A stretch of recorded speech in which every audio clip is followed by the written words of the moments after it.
All right, welcome to the ladies and gentlemen at home. All right, we're going to talk about the Worldview paper right now. Try to get some specifics done. All right, quick overview. Purpose of this is to what? Play Socrates with yourself, where you examine your life, the most important worldview beliefs you have, and also to interact with the philosophers along the way to help you. What are the three issues we're looking for again? Clarity. Clarity. If you have a vague belief, you can't really believe it. Like some people have a vague belief in God as a higher power, and I've talked to these guys, even at big conferences. It's like you got to figure it out. I mean, if God is like what Aristotle said, he doesn't listen to our prayers. That's pretty specific. Or if he's like the God Jesus revealed, he's down there with us. That's how central it is, or Centrality. What's that? Just how much it would affect your life, or how much it does affect your life. Yeah. So it's like your worldview is like Jenga. Some things you can pull out, like my belief in Dr. Pepper being the best pop in the world. Amen. Are you serious? Amen. Yeah. My mom thinks it tastes like cough syrup. But yeah, if you change your view of God, some of your theologies could be God isn't very central. You know what I mean? So if Aristotle gave up his belief in God, well, that's debatable. But if you're not talking to God every day, and all of a sudden God doesn't care about me, God doesn't exist, why not change your life? It would change your life more than somebody if you're just a deist. Third one? Strength. Strength? What's that mean? How like evidence. What? How hard to believe it? Yeah. Evidence, yeah. This is epistemic. Because some people get confused. Some people believe in something so strongly, but they have very poor reasons to believe in it, or not very many. So that's why it's not how strong you believe it, but how many good reasons, how well justified is it. And one good way to test this is to how well you know the counter-arguments, or the arguments against your view. That's another reason why we have to interact with all of our philosophers this semester. You're going to say, you know what, Hume said this. Hume's epistemology was this. Or Hume said this about God or miracles. Or, that type of thing. So if you know Hume and Descartes, they oppose each other on many fronts. If you know Nietzsche versus Socrates, you're going to see these arguments against each other, and that's what will help you get. You know what, I'm with Nietzsche on this. And I'm with Socrates on this, that type of thing. All right, we'll skip to the end. The last section is what again? Existentialism or something. Existential issues. This is kind of shoot, I forgot my water. Hold on a second. Talk amongst yourselves.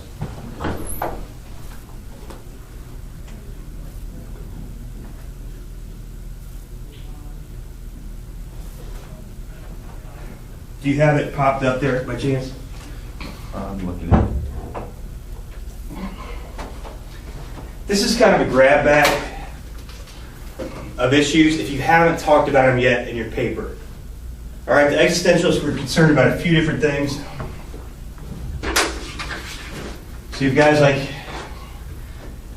some say Nietzsche, Kierkegaard was a Christian existentialist, Jean-Paul Sartre, French existentialist, Albert Camus, Simone de Beauvoir. These guys were concerned about, anybody know? That's right, freedom. Determinism. Now you should mention this, whether or not we have free will, in your metaphysical anthropology section, where you describe human beings, their origins, and their powers.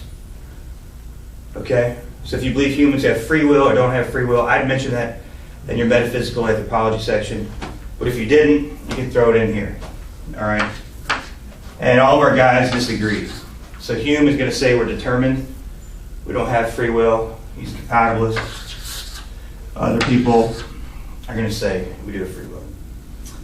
All right. What else? Alienation, isolation.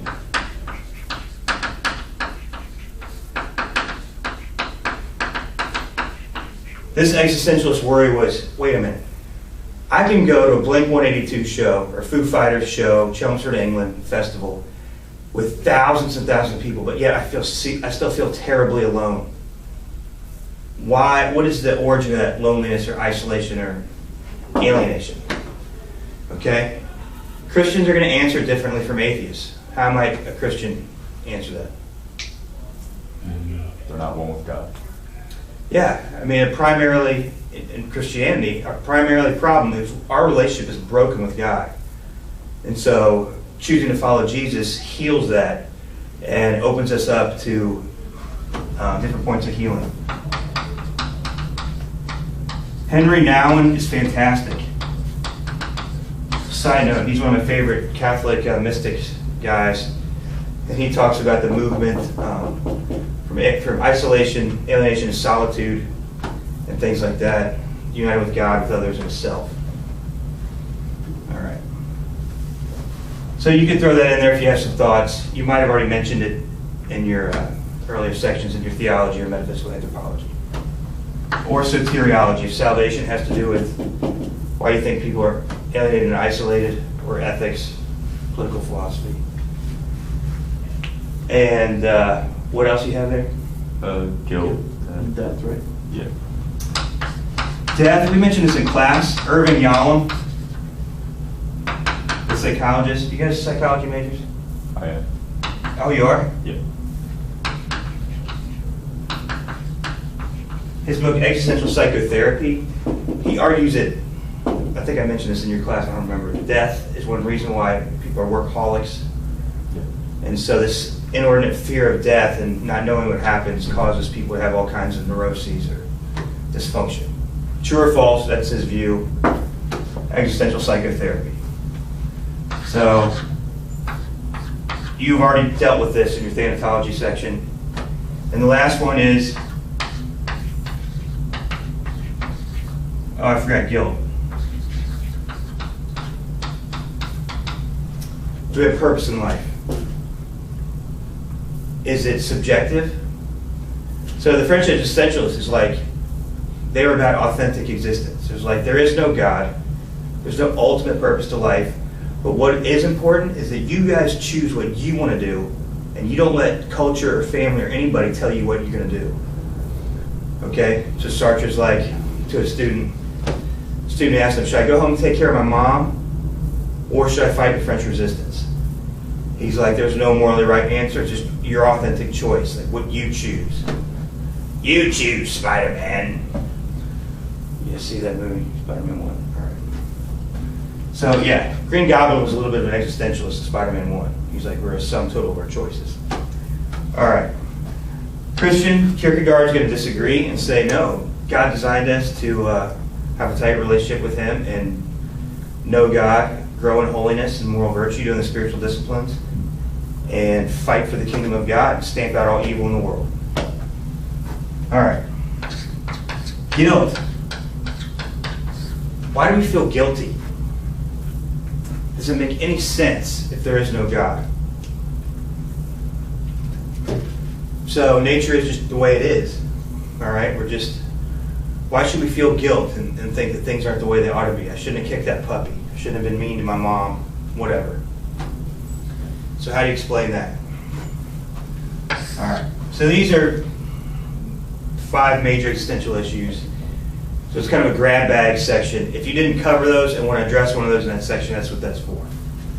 But you'll have talked about this with thanatology. Maybe you've talked about this with purpose in life, soteriology, ethics. Because in your ethics, you're going to talk about what is the good life, what is a good person.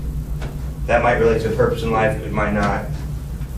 And same thing with guilt, these other things. Does that help? Yeah. All right. Complaints, other questions? Mostly the ending. So I couldn't figure it out because I don't know how to use all Conclusion? The essential issues. Because I don't know we had to use all of them and pick like one person that we learned, but at the same also we could pick multiple. Okay, wait, say it again? I thought we just had to pick one person on that specific topic. Like, either we could choose guilt or the other options, like meaning of life or alienation, isolation. That is just one for that paragraph, for that part. You can just choose one, but I mean these are important issues, like for every human part of your worldview. So I hope you try to address these at some point in your paper. If you don't, in the main other parts, then throw them in the grab bag section. So yeah, these are big questions. I think there's another one. Despair and absurdity of life. Okay, despair.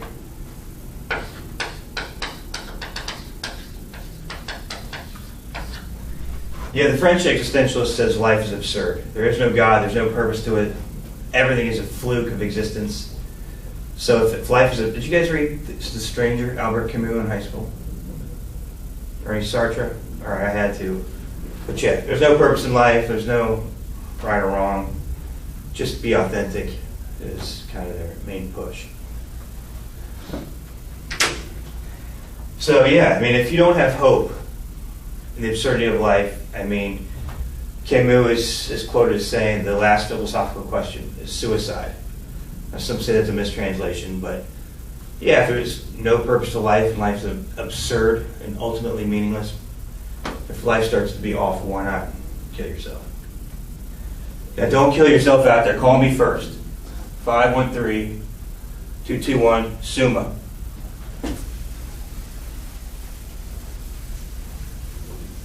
All right. So have you guys started then and starting to throw Socrates and these guys in it? Yeah. Because I hope you like it. Most people are excited to, wow, I never thought about this, or try to make it coherent. And wow, I believe all these contradictory things. So that's what your conclusion is. You should mention your own little critiques of each section as you go, but in your conclusion, sum it up. Like, wow, my theology is weak. Or my ethics is, wow, it's really strong. That's my best subject. I still have a little bit more work. Or my political philosophy. I know I'm a Marxist through and through. This is awesome. You know, I understand Marx. I argue for capitalism. I go with Marx. Just snapshot what you need to snapshot and what you need to work on. Other questions?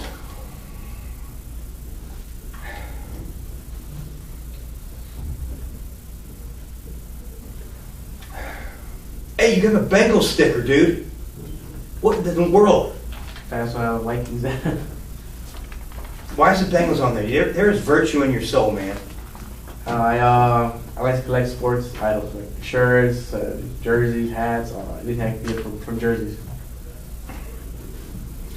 Was it your class or somebody made fun of me when the Bengals won last Thursday night? And you're like, well, they beat the Dolphins. Miami Dolphins. Was that you? No, I think it was me. I think it was Chris. Let me find it. Was it? All right. All right, what else? When you look at those words, the sections, what bothers you? Remember, intro, tell your story. Hi, my name's Larry. I was born and raised west side Cincinnati into a Muslim family. Then I converted to Jehovah's Witness, and then I became a Scientologist, and now I'm back to Islam. Whatever. Just give us a little snapshot. Don't define any term. Don't tell us what worldview is for an hour. Remember, have section headings. Epistemology. You have a list of questions. You don't have to answer all those questions. Those are just meant to get you started. Like, we don't even cover a lot of the things on those questions. But just, you want to talk about what's your view of knowledge and compare. Let's compare your view of knowledge, different kinds of knowledge, to other philosophers. All right? So Socrates, he's going to rank what kind of knowledge highest? Moral. Moral knowledge, yeah. Like being a good person, that's above anything else in his view. And so, yeah. Is there such a thing as spiritual knowledge? Tell us your view. Say Socrates believed he could know God, wanted him to do this. You could say, you know what, I'm pretty sure there isn't not a God, and at least I know God doesn't do that. So I deny that there's moral knowledge or spiritual knowledge. That type of thing. So yeah, for me, I'm kind of with Socrates. I know moral knowledge more than scientific knowledge. Whether I play tectonic theory is true, I'm not sure. What's the next one again? Theology. Yeah, you got Socrates' view of God. You can even use Euthyphro's view of polytheism. We'll see Aristotle's view of God, and Nietzsche's view of God. There is no God. God is dead. So throw somebody's view out there and then contrast your view with it, or what they get right. Were you at the last study session, Alex? Yeah. You were? So I'm repeating myself on it. A little bit. Okay, do you have more other questions then? I guess for me, the specific one is just like when it's political philosophy, like if I know nothing at all really, like how would I even talk about it? You could have a really short section. Though we're going to talk a little, we'll dip in a little bit with Aristotle next week. I mean, if some basic concepts, do you want liberty, tyranny? Then it's on a continuum. Extreme liberty is anarchy. Extreme tyranny is big government control over all of our lives. So you could start with just maybe mentioning countries. You could say, wow, I'd really like to live in Iran or Saudi Arabia where women are told what to do, or, that's just a good thing, thought police, religious police. Or do you want to live in a freer society where, they don't have thought police or anything? Do you want to live in a society where they tax you heavily for things and pay for everything? Or do you want to live in a society with less taxes where you're free to donate or save or do whatever you want with your money? So those are some basic things. Even if you haven't studied Marxism, you can know enough about it. Just big government, big control, more control over our lives, more regulations, that type of thing. And then more freedom, that type of thing. And how would you decide that? What's one issue? I mean, if everybody's immoral, society will be chaos.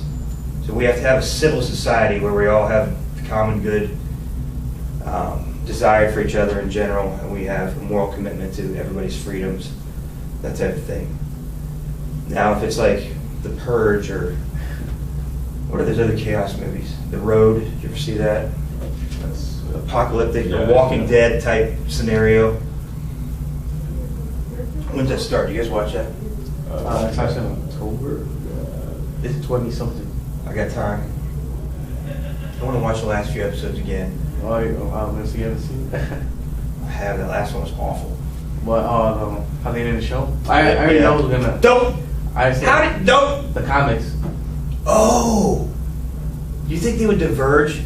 Because I know Daryl's invented. Daryl and Murr aren't in it, and the girl from season 2 that died in the explosion, they're not even part of the comic.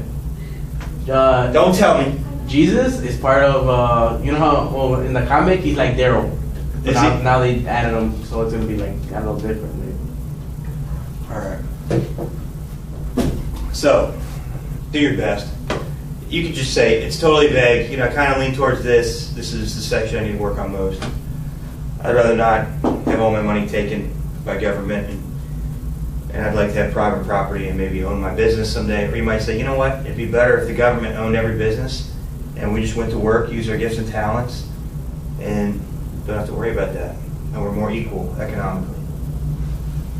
You have some thoughts? Isn't that Marxism, like you just described? Yeah. So, I mean, we're not looking at Marx. I should have thrown him in, perhaps. But, I think he gets some things right on alienation. Yeah. Now, I would say, for me, I would say it's still not right. I think those can be fixed, actually, the more moral people are. Like, business ethics is important, we're talking about today.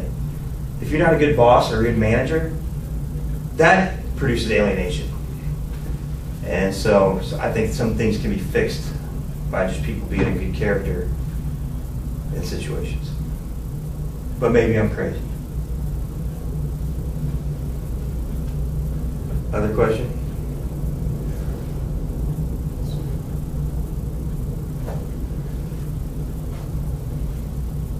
So yeah, I think that's helpful. If you don't know anything about something, I mean, do your best. But yeah, we're not covering political philosophy. I mean, on tangents. We'll mention some actually with Nietzsche, who is fun. And so yeah, like, do you envision a Game of Thrones world? You watch that? I've watched it, yeah. So that's closer to a Nietzschean view of the world, like it's power, it's discipline. He admired the Spartans and then this kind of thing. You know, you encourage disabled people to kill themselves. Let's get rid of the weak. Let's be strong. Let's get rid of some of the false Christian ethics of grace and taking care of the weak. What is this? This is dumb. Well, he actually didn't believe in alcohol because it destroyed your strength. But wine, women, war, and song, you know. So, do you want to live in that kind of world? You might. No. No? All right. Wouldn't be bad. What's that? Wouldn't be bad. It wouldn't? No. If you replace like wine with Dr. Pepper, for sure. What? If you replace wine with Dr. Pepper, for sure. That's right. Okay, what are the sections? Metaphysical anthropology.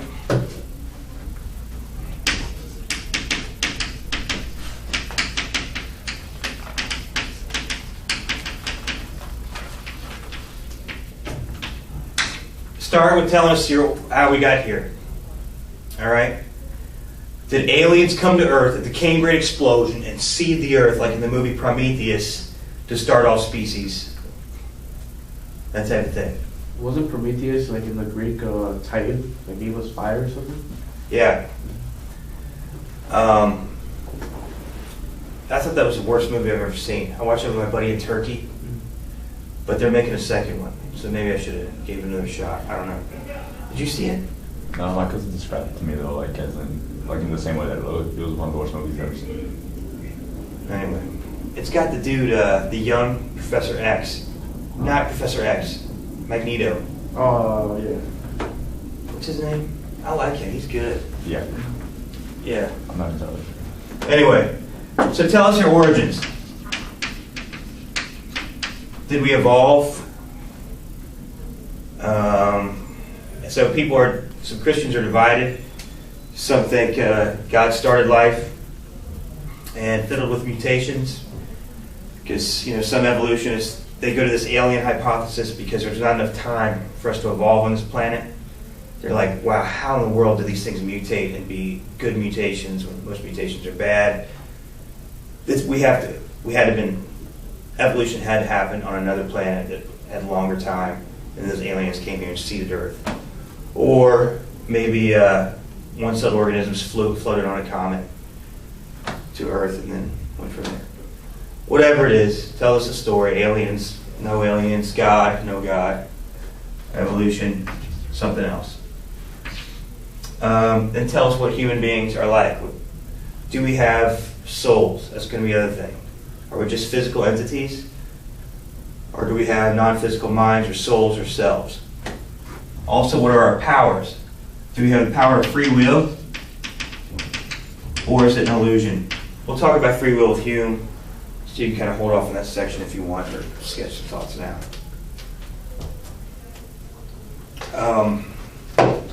Also, are we things of value? This will play into your ethics. Do we have inherent value? In the Judeo-Christian Islamic worldview, humans are inherently valuable because they bear God's image. So that's why murder is wrong in Genesis, because you kill somebody, it's like a form of blasphemy. Okay?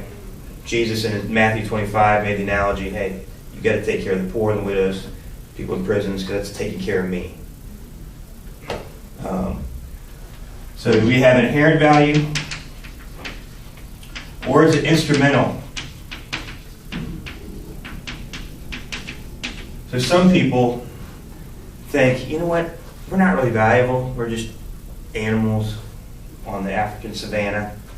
But you know what? We make up these rules. Let's just say, I'm just going to say you guys are valuable, and you in turn say I'm valuable, and we just invent it. Just like paper money. Is there any real value to a piece of paper, dollar bill? No, it's just we agree in society, we give it worth. It's a useful fiction, I mean, with real power, but so yeah. This is what some people say about you guys. We're not really valuable, but we'll just pretend, and then society will function. So, you be the judge. Free will, value. You can talk about good or evil or save that for ethics. The human beings have the power to discover good and evil in the world. Now, some naturalists or scientific atheists will say, hey, we're just matter, we're controlled by chemistry and physics, nothing has been wrong in the history of the world. Okay, so 9/11 is just like a tornado, or beheading is just like somebody drowning in water. Humans are just parts of nature, just like rivers and rocks and tornadoes. So you might want to mention that there. If we have a power to discover real good or evil in the world. Kicking puppies, that is bad. You should not do that. Or not kicking puppies is good. Rescuing puppies. What else on that section? Anything? Not really. Yeah, so there's fun things to think about. I mean, some people have pretty wild views. Like some people endorse the Marvel Universe and things like that. That's fine, maybe that's true. But you gotta have that kind of belief is gonna be extremely weak in the strength department. Which is fine. But I don't know, like I think it's more fearful, a Marvel Universe. Honestly, it would be. What? It would be.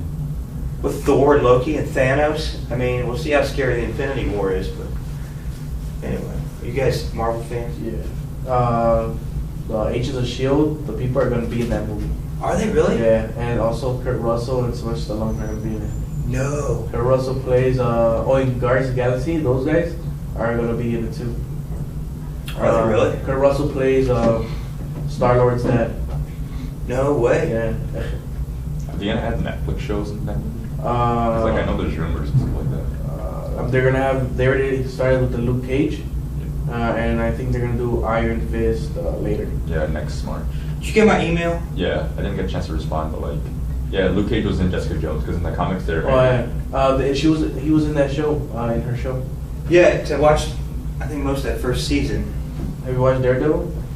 Yeah. The Punisher's gonna have his own show. I'm gonna watch that. Good. I loved him in Walking Dead. Yeah, Shane. He's good, man. It's hilarious. And he's perfect in Punisher. Anyway. Yeah, I only watched like 15 minutes of Luke Cage. I was like, I should do some work. But, so you liked it so far? Pretty good. Better than Jessica Jones? Like I don't know, they're all just different shows. So it's like. Did you like Jessica Jones? I really like Jessica Jones, like, because Kilgrave is just like the best villain so far. Like Really? anything Marvel, he's been the best villain. Yeah. Okay. I'll give it another shot. Like, they were in the cage, the water cage. Oh yeah. I think it was the last one I saw. Parents of, was it Kilgrave's parents? Yeah, and like he stabs him. So. How much more is there? Is that first season?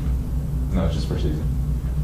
Just one season? Yeah, there's one season. They announced the second season, but I think they're gonna like put out like any like aside from Daredevil, anyone else getting the second season is gonna be like after Defenders. Okay. Oh, it's Defenders is a separate show with all of them? Yeah, it's gonna come out like after Iron Fist, so like next season. Probably come out like in November or October. Yeah. You talk about powers. Like if we have the power of free will, it is a supernatural power.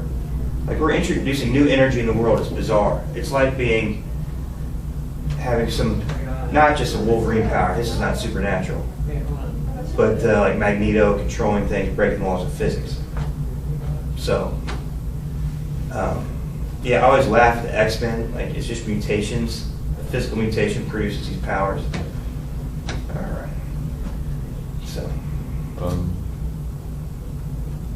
How do we start cosmology then? It's also Billions about- and billions of years ago, the world came into existence. Just tell us, right now, I think the origin of the universe happened when, Atlas shrugged and our planet rolled off his back, whatever. The Big Bang, 13.7 billion years ago. God created the universe 80,000 years ago. Multiverse theory, or the universe is eternal, as Aristotle thought. There's been no beginning. There'll be no end. Just talk about your view. Remember, don't waste time defining terms. Cosmology is this. Just say, on my view, the universe came into existence, has existed eternally, whatever. And I think Marvel gets it right or wrong, if you want to throw that in there. So, yeah, I don't mind if you want to have some informal, as long as you hit all our philosophers and you have some things from popular culture and movie you can draw in to flesh out your view a bit more. That's fine too. Have fun with this paper. But I was gonna have the part where the movie God's Not Dead, the scene about when he asked him a question about. I never saw it. It's pretty good. How he asked him a question about. They're always asking who created God, and they said the universe. He's all said who created the universe. Like that big question, like the double-sided. So who created God? Who created the universe? Because atheists always ask who created God, like how was he created? Right. And they could ask back if the universe created God or this, then who created the universe? Okay. Do we talk about that? Aristotle will say that's a category mistake, to ask who created God. Did we talk about that, class? Let me tell you why. God, if God exists by definition, unless it's a finite Mormon God or like a Thor or Loki, classical theism, Aristotle, God by definition doesn't have a creator. God is the uncaused cause, the prime mover. Okay? So, God has a property of self-existence on some views. So, God might not exist, but if God exists, God is a necessary being that doesn't need an explanation. God came from nowhere. So, to ask who made God is to ask, what does the color blue smell like? Or what does a Van Halen song taste like? Wait a minute. Music is not the kind of thing you can taste. Color is not the kind of things you can smell. So that question is actually incoherent. So Aristotle would say God might not exist, but you can't ask the question where God came from. That's the category mistake. I don't know why that doesn't get out there in the general public. People still ask this question. I mean, it's a simple 1-minute answer. God might not exist, but God's not the kind of thing that came into existence, if God does exist. You know why that myth is perpetuated? I'm asking you. No, I don't know. I'll help your friends the rest of your lives with that. You can be an atheist, you can't ask that question. Aristotle says. All right, I'm babbling. Who's the character again? Did you make your own emoji or your avatar? Yeah. Is there a program or you have skills like that? No, I just found this a picture on the internet because I watch these guys called Two Best Friends, and they do Let's Plays. So they're just like playing video games, and then sometimes like this other guy will like create animations of like their comments, and one of the animations was that picture. His is cool. Anyway. What else you guys got? Or give me another section. Ethics. We want to know your view of your general ethics and how humans grow and what the good life is. So we're looking a little bit about Socrates now. The good life is doing X, Y, and Z, being a good person, worrying about your character more than anything else. We're going to see Aristotle's virtue ethics next week or the week after, where he's concerned about, the character of the person in terms of virtues and vices. That's more important than anything else, than following rules or whatever. Excuse me. So what is a good person? What is a good life? On my view, maybe I'm crazy, but I think a good person is a person who's pursuing holiness and the person of Jesus and growing in that respect. So using the spiritual disciplines to become a fully holy person. So I'm on Christian view, equation of the Bible is holiness, is healthiness, is happiness. So the person who's holy and is taking care of the poor and doing the spiritual discipline of service, you know what? He's going to be healthier than a guy like me who's playing video games and drinking a 6-pack of Schlitz every day, living in a van down by the river. And he's going to be happier than I am. All right, because he's flourishing, that type of thing. The guy who doesn't commit adultery, he's going to be healthier. All right, who needs that stress of adultery and destruction of a marriage? And then he's going to be happier, that type of thing. The guy who doesn't kick puppies is healthier and he's happier when he falls in love and loves animals, I think. So this is my equation. I think the Bible says it. I think this is a testable hypothesis that you should look at people. You know, Plato would say a similar thing in the Republic. Wow, immoral people, they self-destruct. They're not as happy and flourishing as other people. I think I told you, like I had that one student who said her boyfriend committed murder. Yeah. And then once, did I tell you that? And once she said, she's like, this is evidence for Plato's claim. Wow, this immoral person, he just started going crazy and turned into drugs and all this. Anyway. So yeah, what is a good life?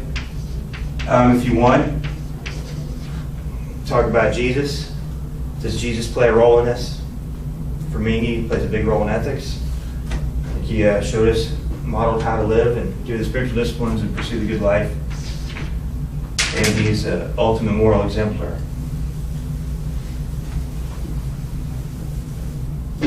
So, pick, WWJD, what would Jesus do?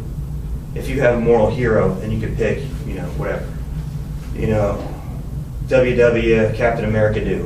Or what would Tony Stark do? If he's your moral hero. So that's fine too.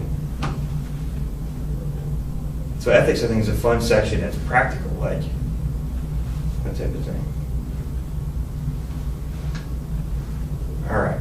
Another section, or did you have more questions on that?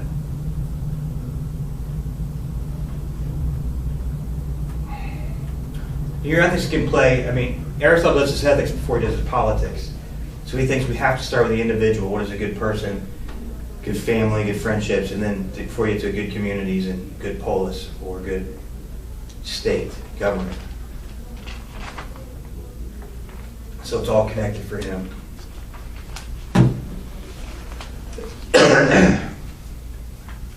Got a lot of notes there, buddy.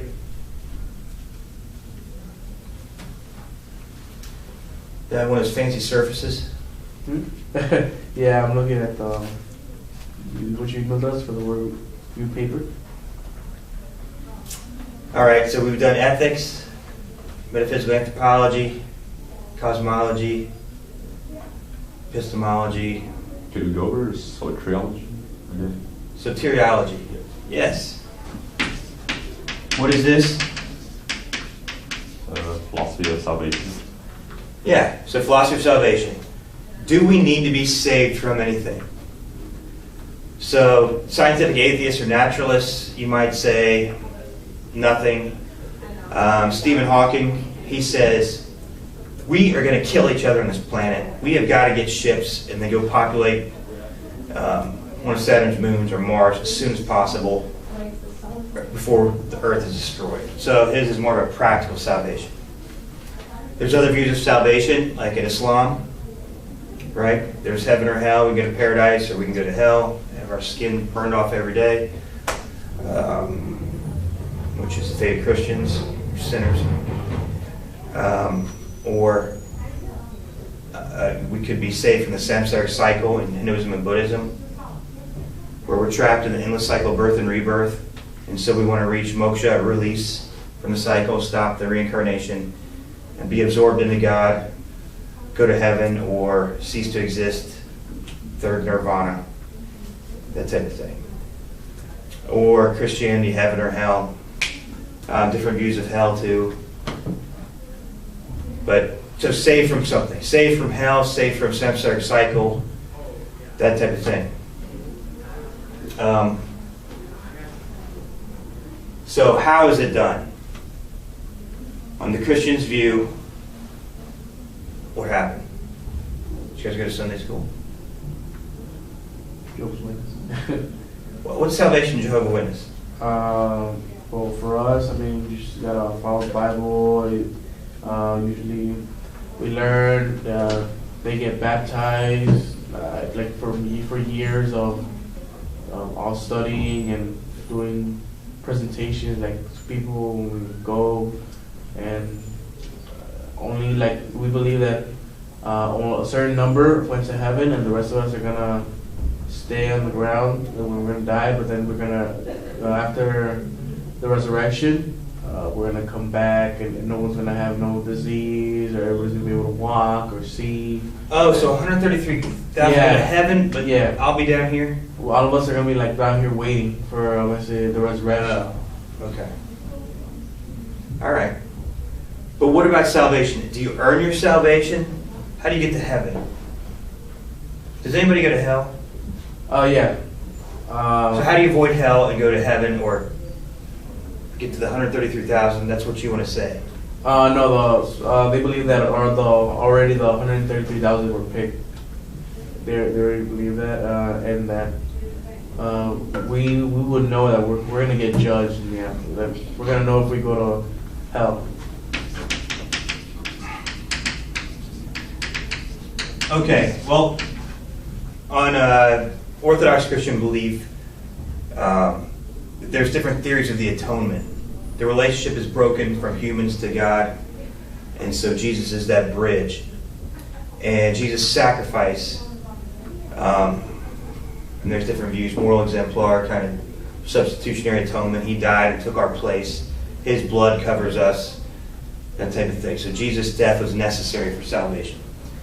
And having faith in the person of Christ, we're saved by grace through faith. So Ephesians 2:8 and 9.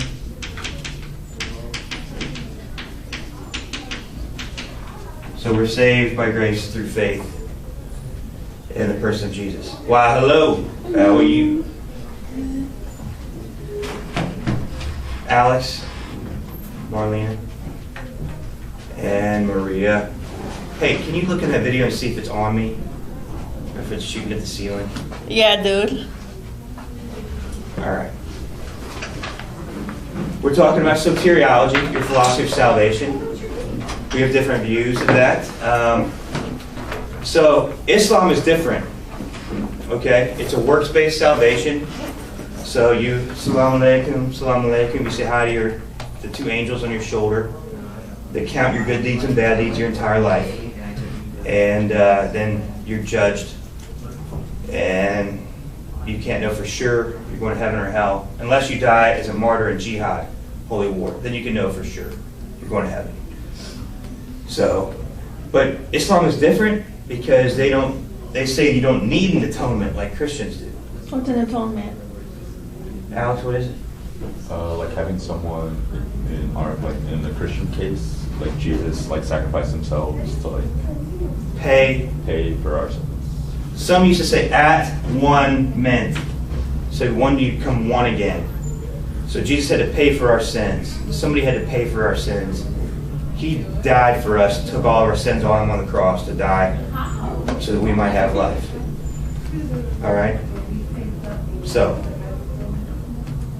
Muslims say no. God, why doesn't God need to do a barbaric sacrifice like crucified prophet, which Muslims don't believe Jesus was crucified. So, you want to shut that? Thanks, man. So, regardless of your view, if you're Muslim, Christian, Jehovah's Witness, you might want to talk about this. Why can't God just forgive? Why does he need a substitutionary or sacrificial atonement with Jesus? Marlene, have you thought about that? Why does he? And why do we need atonement? Yeah, Muslims, God can just forgive. On Christianity, there needs to be some kind of a payment to justify us. I don't care what you think, just think about it. It's an interesting question. All right. I guess my one question right now is like, I guess for Christians, could like to be safe from separation from God, could that be it? Yeah. I mean, the major metaphor to describe a human condition in the New Testament is death. We are dead. Sin has, there's different views of this, depending on what you think sin did to human condition. Original sin, some Christians believe in original sin, some don't. So some people actually think we have a corrupt soul that's actually transmitted down over years, that type of thing. Some people just think there's two bad parents, and parents transmit bad habits too, so it's easy to sin with corrupt parents. But anyway, the problem of sin keeps us distant from God. We need to have that relationship repaired. And so yeah, for Paul, we find life, eternal life for the Jews starts now. So those people who choose to follow Jesus, they experience eternal life now, not just after in the afterlife. It's you're in the game. You're experiencing that love and peace and spreading good to everything you do. Stop kicking puppies and so on. Anyway. So yeah, salvation. Some have a very short section. If you are a scientific naturalist, as I was saying that earlier, you might think the only thing we need to be saved from is ourselves. Like Stephen Hawking says, the first thing we need to do is get on a spaceship and get out of here before all these crazy people nuke everybody else and kill us all. Maria, what do you think?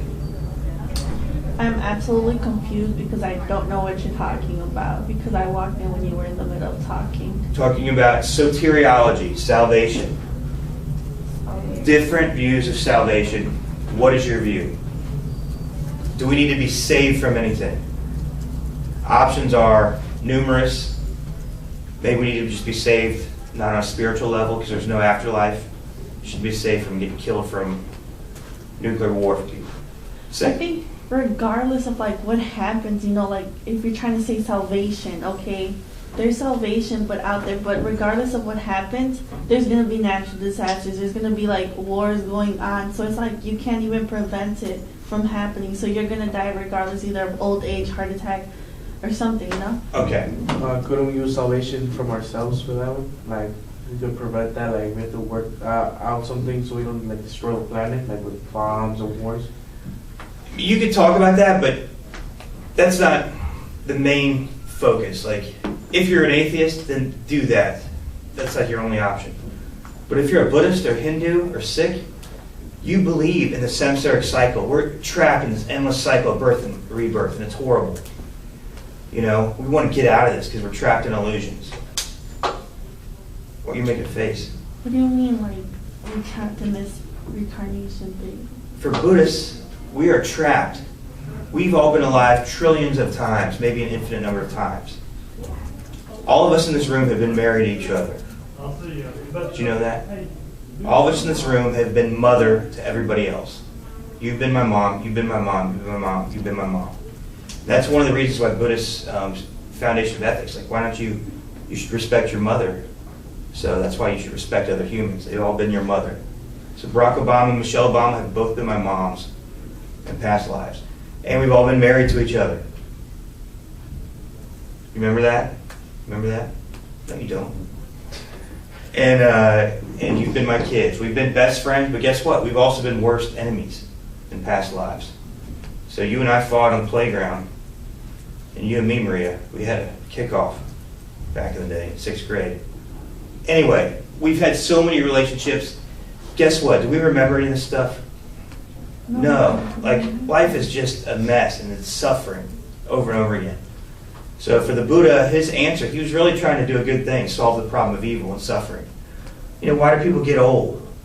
Why do people get sick and disease? Why do the people die? Like, this drove the Buddha crazy, and that's why he left his wife and newborn son the day he was born to go solve this problem of evil. And years later, under the Bodhi tree, he discovered it.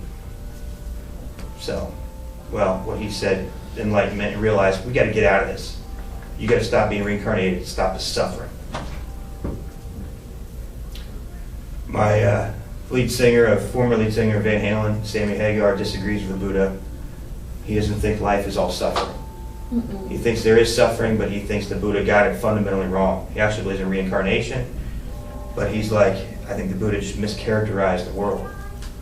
So if you saw episode 3, Star Wars, the Buddha, or the Yoda got very Buddhist. Anger.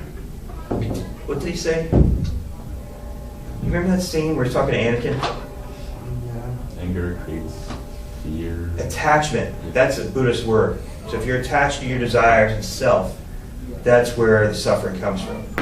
So I would suffer less, Maria, if I stopped thinking I should marry Jessica Alba. All right? So if I stop desiring her and give it up, life's better. If you don't expect much. Actually, I think there's some good practical advice in this for everybody. Like if you have such high expectations about everything, or you'll always feel disappointed. That type of thing. I think we should shoot for the moon in some things, but... So if you're less attached, you're more likely to be happier? Yeah, and ultimately, the Buddha doesn't believe that there's a self. There is no I. It's called anatma, no self or no soul. It's going to be the same view or similar view as David Hume. So we'll explore this when we do Hume in 3 weeks. All right? But yeah. So you don't, if that's not your view, you don't have to talk about it. But basically, Hindus, Buddhists think we're trapped in this endless cycle of birth and rebirth. We got to get out. We need to reach moksha and nirvana to escape it. We're sick of being reincarnated. I have a question. So our worldview paper is based upon our belief, Yes. using all these details that you're giving us? Okay, on the instructions, I mentioned 1,000 questions that you don't need to answer at all. They're there to get you thinking. So you don't have to tell. Where's it at? Yeah, I was gonna ask that. Where? Yeah. where are the Five instructions? I don't- Modules are Okay. Yeah, I have a bunch of questions listed. Loosely follow those. Do not give me bullet point answers. You're just going to talk about your view of salvation, and you want to contrast your view to other views. So you could So say, you want to like a counter argument essay, like your beliefs and then a counter argument, like a persuasive essay. Is that what you're looking for? no, you can just say, well, my cosmology, I believe that Jesus revealed who God was, a loving, personal God who cared about us. This is in contrast to Aristotle's view, where God was necessary to create the world or keep the world in existence, start in motion, causality, contingent things existing, and but God didn't. For Aristotle's God didn't listen to humans. Aristotle's God doesn't know humans pray. So I clearly contrasted my view with Aristotle's there. Does that make sense? Or I could say, you know what, I disagree with Christians, if I'm a Muslim, that God needs an atoning sacrifice of his son. I think God can just forgive. Or you can say, I have a works-based salvation. We have to earn our salvation through good deeds. Okay?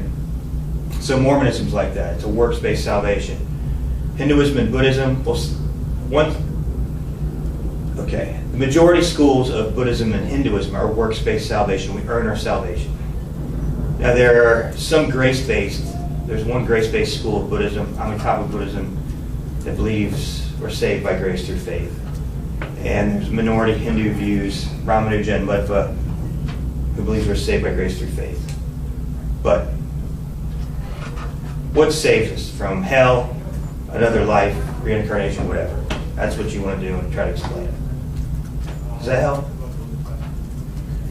And if you don't believe in God or an afterlife, then you'll have to be a short section. Are we comparing our views with the other philosophers or other religions as well? Just kind of Don't do too much work. So I mentioned questions on there that we're not even going to touch some of these subjects. So, I mean, like I said with them, like if it helps you to contrast you with even Marvel theology, in the Marvel movies, Guardians of the Galaxy, to clarify your view. You have to have our philosophers, so I say focus on them first. But, yeah, so if you don't know anything about Buddhism, don't talk about Buddhism in your soteriology section. Does that make sense? Would it be okay to like mention it, like from what you've told us? Yeah, if you want. I did. Yeah. So, yeah, for me, it's a contrast. I'm like, wow, on this certain view of Jesus' salvation, we're saved by grace through faith. It's not through works. And that somebody truly following Jesus will actually give works. That someone does the spiritual disciplines and grows in holiness, you'll see good works come out of it. You know, good What fruit, if you don't good know tree. like that much about a religion, or like, because for me, like, I'm Roman Catholic, but I don't know squats. I noticed today. I don't know. I hope you anything. get my point today, by the way. I'm serious. Like, Jesus was all about individual growth. It's not about the preacher or a mean priest. You know what I mean? Like, those are the guys he went after. It's about you and your God and you growing your soul in holiness to stay in this community. And, sorry, go ahead. No, continue. No, like, a lot of people suffered. Like, Christianity in the last 150 years, a lot of people just, you know what Jesus is about? One thing, fire insurance. Follow Jesus, go to church, and then you go to hell. But that's missing most of the Gospels and what Jesus did and modeled people how to live, like his ethics, his moral development, what is a good person, like, and how to grow spiritually. Like, that's... Favorite guy in this is named Dallas Willard. I had him in a class at University of Southern California. He passed a couple of years ago. He's fantastic, dwillard.org. Even if you disagree with him ultimately, you at least understand this view as he presents it. He gives the best presentation of Christianity I've ever read. I say it because, like, literally, like, my mom, she's a church woman, right? She's always She's a church woman. Yeah, she became a church woman because my dad cheated on her.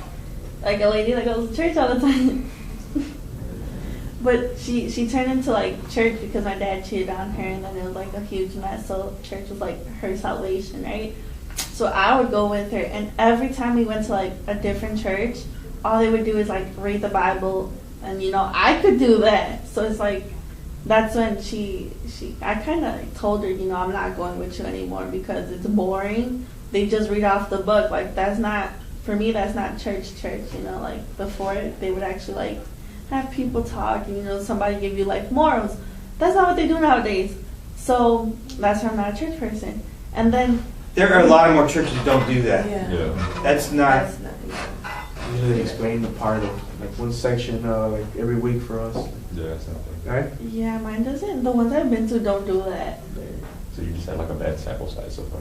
Keep Yeah. looking. I can even Yeah. send you my church's website. You can watch it online and see how different it is. So then that's when I started doing retreats. That's when I learned more about God going to retreats than I did actually going to church. Hey, retreats are better. Philosophy's horrible in the classroom. It's horrible. It's better in a small environment like this, but when I'm not talking and trying to explain something to you. But we're actually pursuing an issue and talking and having dialogue.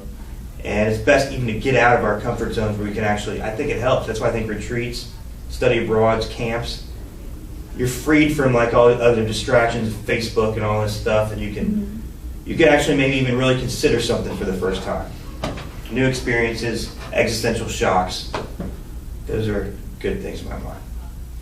Those also can be used to brainwash people. Yeah. So you have to be careful. All right? Hitler was very good at manipulating the scene. Everything's done at night. You know, a lot of symbols and these kind of things. So you got to be careful. That's why philosophy is an antidote to getting brainwashed, I think. Learning how to think well, sharp minds, tender hearts. You can see through the crap and the rhetoric and the propaganda. I'm off topic. What other questions you guys have?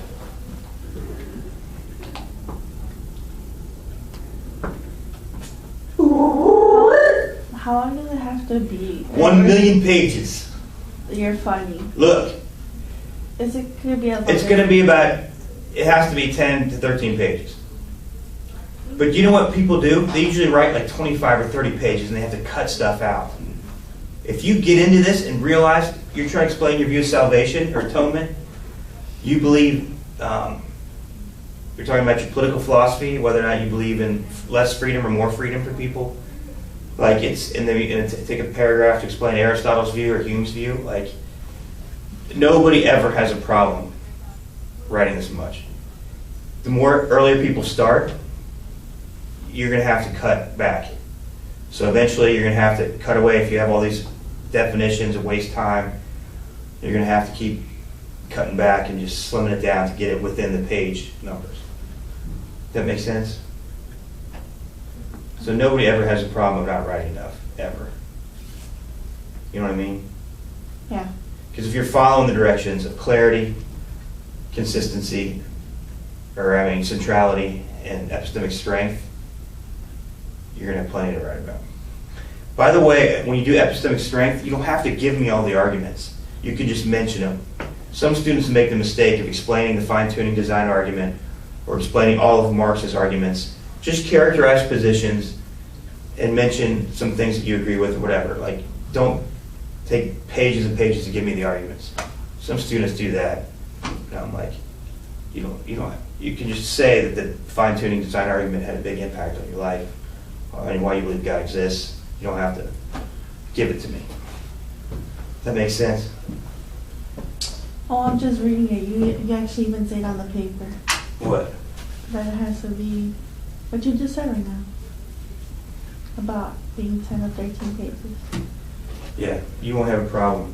Let me get some water. I'll be right back. Talk amongst yourselves. All right? Okay.